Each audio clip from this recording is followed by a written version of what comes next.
As climate science continues to evolve, new studies are connecting the changing climate to extreme weather. Temperature anomalies like heat waves and cold snaps are much easier to attribute to climate change since we record temperatures every day at sites all around the world. Studying precipitation is trickier since rain doesn't fall every day and it falls in very uneven places.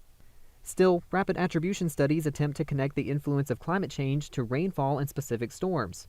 I spoke to Dr. Michael Winner at Lawrence Berkeley National Laboratory in California after coming across his team's climate attribution study over the historic rainfall produced by Hurricane Helene.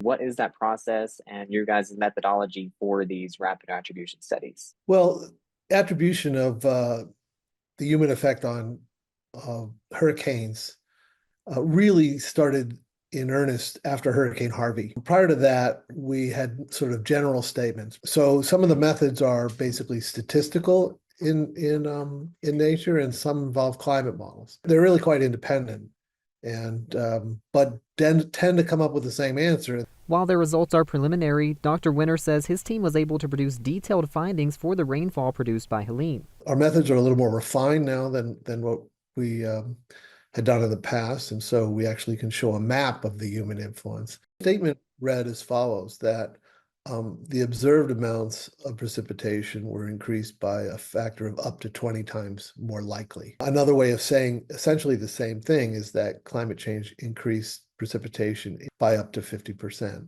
So instead of 10 inches of rain, you got 15 inches of rain, for instance. This research on climate attribution has also come with some surprises. The surprising thing that we learned with Hurricane Harvey is that the number was so big. Harvey was the first storm where we really were rigorous in our analysis methodologies. Before that, it was kind of a guess based on this knowledge of water vapor increases. We have different methods. They come up with similar answers, and the answer being that there's somewhere usually greater than 20% increase in precipitation because of the climate change we've experienced mostly in our lifetimes. Climate Central also released a rapid attribution study on Milton and the ocean heat that fueled its rapid intensification. Their Ocean Climate Shift Index shows that warm Gulf waters were made over 100 times more likely by climate change. This number is so large because attributing climate change to the oceans is much easier. Ocean processes are very gradual, so the signals of climate change are more obvious.